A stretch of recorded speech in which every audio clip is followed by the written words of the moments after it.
जय हिंद फ्रेंड्स, कैसे हो आप सब। आई होप आप सब ठीक होंगे। ठीक है, ऑडियो विजुअल सब कुछ ठीक है, ओके बढ़ते हैं। भाई आप सब किसके लिए आए हो? डीएसएसबी के लिए। किसके? डीएसएसबी पीआरटी की बात करेंगे यहाँ पे इस वीडियो में। उनका सिलेबस, एग्जाम पैटर्न कैसा है उसके बारे में बात करेंगे। क्या क्या सब्जेक्ट्स हैं, कितने कितने मार्क्स के आते हैं, और आपको अगर डीएसएसबी पीआरटी क्लियर करना है तो क्या करना होगा, क्या स्ट्रेटजी और कितने नंबर गेन करने होंगे, इस वीडियो में डिस्कस करेंगे। अब इस वीडियो के बाद में सीरीज बनेगी। सीरीज क्या है कि इसके छोटे छोटे इंपॉर्टेंट पॉइंट्स जो है ना, वो वीडियो के माध्यम से आपको मिलेंगे। बात समझ में आ गई? आते हैं भाई 2024 जिसका टारगेट है उसके लिए है भाई। सबसे पहले देख लेते हैं पीआरटी। ये जो पीआरटी है ना, प्राइमरी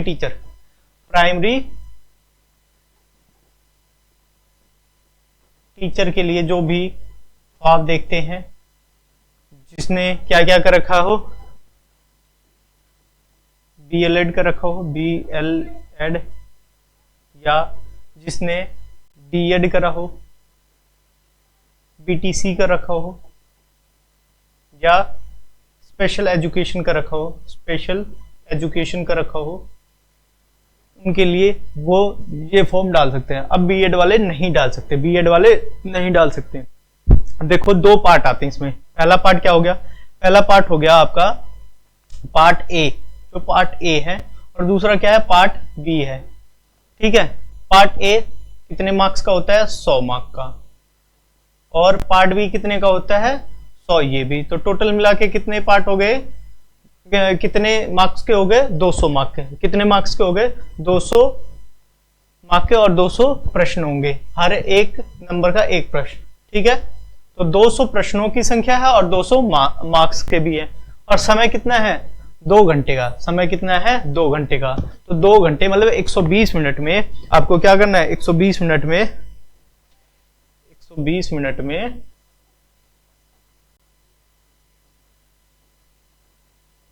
200 प्रश्न सॉल्व करने हैं। ठीक है, 200 प्रश्न मतलब 200 अंक, 200 प्रश्न या 200 अंक एक है। बात समझ में आ गई?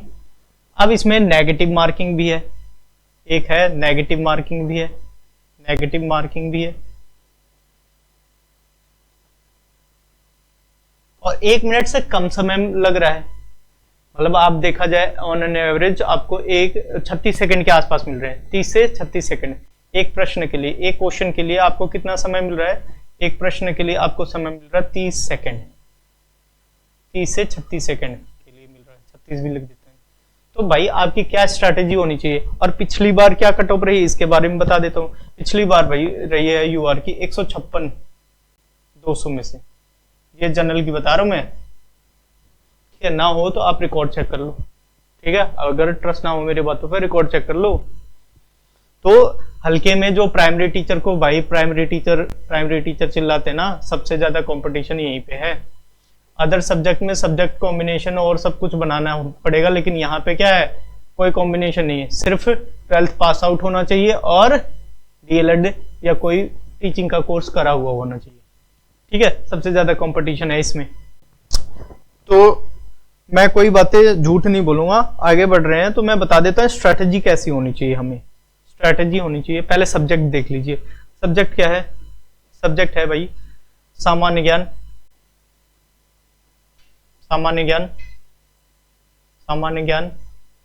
फिर उसके बाद क्या आएगा? हिंदी आएगी, फिर अंग्रेजी आएगी, इंग्लिश। ठीक है, और फिर उसके बाद गणित आएगा, और तार्किक चिंतन।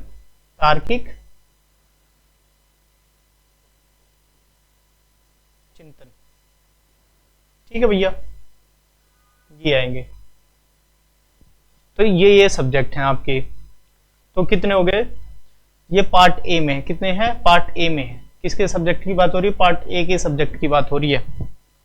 पार्ट बी के लिए भी देख लेते हैं भाई। पार्ट बी में भाई बाल विकास सीडीपी आएगी, फिर पेडागोजी, और फिर उसके बाद है टीचिंग मेथड्स आएंगे, और बहुत सारी चीजें अगर लिखा जाए तो कम से कम इनके पेजेस भर जाएंगे। तो मेनली मैं बता देता हूँ किसके, NIOS DLED के स्टडी मटेरियल पढ़ने हैं आपको, ठीक है, NIOS DLED के, और बीएड के इग्नू, बीएड इग्नू के पढ़ने, ठीक है। तो आपका ये 100 मार्क क्लियर हो जाएगा। और इधर वाला कितने का था, पार्ट ए कितने का था, ये भी 100 मार्क का था, 100 अंक का था, ठीक है। 100 प्रश्न पूछे जाएंगे। हमारी स्ट्रैटेजी क्या होनी चाहिए, स्ट्रैटेजी हमारी कैसी होनी चाहिए कि भाई कैसे अंक लाया जाए और क्लियर किया जाए एग्जाम। तो सबसे पहले मैं बता देता हूँ पार्ट ए के लिए, पार्ट ए के लिए ध्यान से देख लो भाई, पार्ट ए के लिए बात हो रही है, ये पार्ट ए की बात हो रही है। पार्ट ए में क्या क्या सब्जेक्ट हैं, सबसे पहले ये देख लो। सबसे पहले भाई जो सामान्य ज्ञान है वो 20 नंबर का है, ठीक है। हिंदी कितनी है, 20 नंबर की। रीजनिंग कितनी है, 20 नंबर की। इंग्लिश कितनी है, 20 नंबर की। मैथ कितनी है, 20 नंबर की। बात समझ में आ रही है। ये 20 5 सेक्शन होंगे, तब जाके क्या हो जाएगा, 100 अंक का हो जाएगा। कितने का हो जाएगा, 100 अंक और 100 प्रश्न पूछे जाएंगे। कोई दिक्कत आ रही है आपको समझने में? हाँ, सेल वगैरह सब कुछ ओके है। अब आपको लाने कितने हैं, सिलेक्शन के तरफ पहुंचना है, तो लाने आपको क्या है इसमें, तो 10 से 12 लेके आने हैं, 10 से 12। और मैं तो कहूंगा 12 प्लस लाओ, तब आग बंद करके सो जाओ। और केवीएस की तरह इसमें इंटरव्यू नहीं है, सबसे बड़ी बात है। केवीएस एनवीएस की तरह इंटरव्यू नहीं है, एक पेपर दो और 4200 पे स्केल की जॉब है ये, ठीक है। 10 से 12 क्लियर करो। इसमें 18 से कम नहीं होने चाहिए भाई, हिंदी में 18 से कम नहीं होने चाहिए। ध्यान से सुन लो मेरी बात, हिंदी में 18 से कम नहीं होने चाहिए। रीजनिंग में भी 18 से कम नहीं होनी चाहिए, रीजनिंग में भी 18 से कम नहीं होने चाहिए, क्योंकि ये स्कोरिंग सब्जेक्ट्स हैं, स्कोरिंग सब्जेक्ट। और में भाई इंग्लिश और मैथ पे भी इतने ही होने चाहिए। मैं जनरल कैटेगरी की बात कर रहा हूँ, बाकी और सब कम कर सकते हैं। ओबीसी का तो सबसे कम कट ऑफ जाने वाली है, मैं आपको यही बता देता हूँ। एससी की ज्यादा जाएगी, ओबीसी की कम जाएगी, क्योंकि दिल्ली के ओबीसी मांगे गए हैं और ऑल ओवर इंडिया के नहीं, और बाकी यूआर में सब कुछ आ जाएगा, ठीक है। अब यहाँ पे देखते हैं भाई, ये टोटल हो जाता है कितना, 78 प्लस हो जाते हैं। कितने हो जाते हैं, 78। और यहाँ पे हमें देना है समय 1 घंटा। आप 2 घंटे में पूरा 2 घंटे इस पे लगा दो, लेकिन आप 1 घंटा यहाँ पे लगाओगे तब भी हो जाएगा। 1 घंटा 10 मिनट के आसपास लगा देना और पेपर में बढ़िया करके आना है। कैसे तैयारी होगी वो नेक्स्ट सीरीज में बताऊंगा भाई। पार्ट बी के लिए मैंने अभी जस्ट बताया, बीएड के इग्नू से पढ़ो, डीएलएड एनआईओएस वाले से पढ़ो।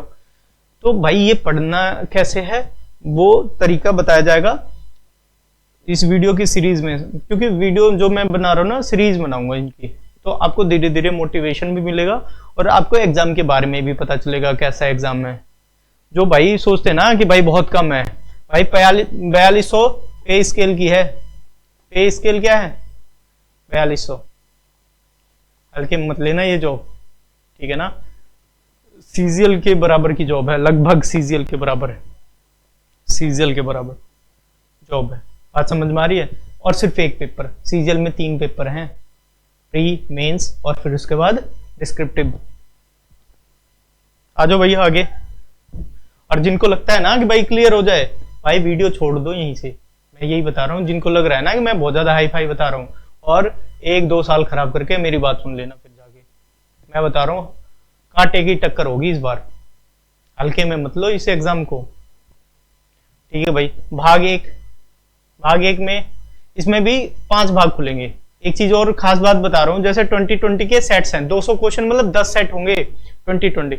पहले 20 को आपने सबमिट कर दिया तो दोबारा इस पे नहीं जा सकते। और एसएससी वाले में दोबारा जा सकते हो, एसएससी के पेपर में जा सकते हो, लेकिन डीएसएससी में ऐसा पैटर्न है कि 2020 के सेट्स बनेंगे। एक बार 20 वाला सेट सबमिट हो गया तो दोबारा उस पर रीच नहीं कर सकते, ये ध्यान में रखना। तो 2020 का एक्सपीरियंस इसमें पहला वाला जो है, पहला वाला भाग जो आता है पार्ट बी के लिए, पार्ट बी की बता रहा हूं मैं, पार्ट बी की बता रहा हूँ। पार्ट बी में भैया जो पहला सेट होता है ना, उसमें आसान होता है, उसमें 18 नंबर उठा सकते हो बहुत अच्छे से, क्योंकि यहाँ पे क्या सीडीपी आएगी, सीडीपी जो आपने सीटेट में पढ़ा है, सीटेट में पढ़ाया है वो सीडीपी आएगी। और फिर उसके बाद भाग बी में ये थोड़ा सा इससे अच्छा लेवल आता है, ये भी अच्छे लेवल का आता है। और सबसे लास्ट में जो है, जो एनईपी वगैरह के बारे में, एनईपी और ये सब है एप्लीकेशन बेस्ड क्वेश्चन है, सिचुएशनल बेस्ड क्वेश्चन है, सिचुएशन वाले क्वेश्चंस हैं। और बहुत सारी चीजें लर्निंग के बेसिस पे, अंडरस्टैंडिंग के बेसिस पे आएंगे। इन सब का मैं बता रहा हूँ कि आप इन सब का टोटल करोगे तो कितना आपको 73 प्लस नंबर लेने हैं। अगर आप मेरी बात सुन लो, अगर आप इससे कम मार्क्स लेके आते हो, अगर आप जनरल में हो, आप इससे कम मार्क्स लेके आते हो, तो भाई साहब छोड़ दो होप। इससे कम आते ही होप छोड़ दो डीएसएसबी के लिए। ना तो भाई प्रूव करवा दूंगा इस बार, अगर नहीं मानते हो तो मैं प्रूफ भी करवा दूंगा, हल्के मत लेना। क्योंकि भाई पढ़ने के लिए आज के टाइम में सारे टीचर यूट्यूब पे अवेलेबल हैं और बहुत कम फीस में। भाई साहब आज मैं बता रहा हूँ, अच्छे टीचर ना, जो अच्छे टीचर हैं वो 1000 से लेके 1500 के फीस के बीच में अवेलेबल हैं। पहले टाइम होता था जब कट ऑफ जाती थी 100 के आसपास में, 100 के आसपास में, 100 150 के आसपास, 100 90 ऐसे जाती थी जब कट ऑफ। जब क्या होता था, तब ऑफलाइन ट्यूशन सेंटर्स होते थे, कोचिंग सेंटर होते थे। तब टीचर के ये जो है ना, इसमें एक एक जीरो और बढ़ा दो, 10 हजार 15 हजार फीस होती थी और रोज जाना पड़ता था, डेली जाना पड़ता था। अब लेकिन बच्चा क्या है, इजी टू एक्सेस है, जब चाहेगा तब पढ़ेगा, बात समझ में आ रही है? तो हल्के में मत लेना, अगर हल्के में ले रहे हो ना तो अपने साथ में खिलवाड़ कर रहे हो और समय खराब कर दोगे। मेन चीज है ये, समय खराब कर दोगे। अगर समय खराब नहीं करना है, समय गंवाना नहीं है, तो ये स्ट्रेटजी जरूर रखना है। इतने मार्क्स स्कोर करने पड़ेंगे, और इसके इतने मार्क्स कैसे स्कोर होते हैं सबसे पहले बता देता हूं ध्यान से। सबसे पहले हर 10 दिन में टेस्ट दो, हफ्ते में 7 दिन या 10 दिन में आपको टेस्ट देना होगा। टेस्ट से जो भागा भाई उसका कल्याण कोई नहीं कर सकता। सेम पैटर्न, और 200 नंबर का फुल लेंथ टेस्ट होना चाहिए, 200 नंबर वाला टेस्ट होना चाहिए। टेस्ट बहुत जरूरी है। अगर आपको कोई पार करवा सकता है इस टाइम में ना, तो टेस्ट करवाएगा। टेस्ट, और फिर उसके बाद एनालिसिस करो कि क्या गलत है, गलत सही क्या है, और उसके बाद कौन सा पोर्शन गलत, कौन सा पोर्शन आपको नहीं आता है। वीक एरियाज पे काम करो। वीक एरियाज पे काम करोगे, धीरे धीरे आपको इंप्रूव होता रहेगा। टेस्ट दोगे, पहली बात तो आपके कम मार्क्स आ गए हैं, आपको नींद नहीं आएगी। अगर आपने टेस्ट दिया है, आपके कम मार्क्स आ गए, आप क्राइटेरिया को फुलफिल नहीं कर रहे हो, तो आपको नींद नहीं आने की। अगर नींद नहीं आएगी तो आपका दिमाग क्या करेगा, हमेशा इंप्रूव होने की कोशिश करेगा कि भाई इंप्रूव हो। और कहीं पे ऐसा आ जाएगा कि भाई छोड़ दो ना इन सारी चीजों को। तो जो छोड़ देते हैं वो कभी नहीं पाते कोई चीज, ठीक है ना।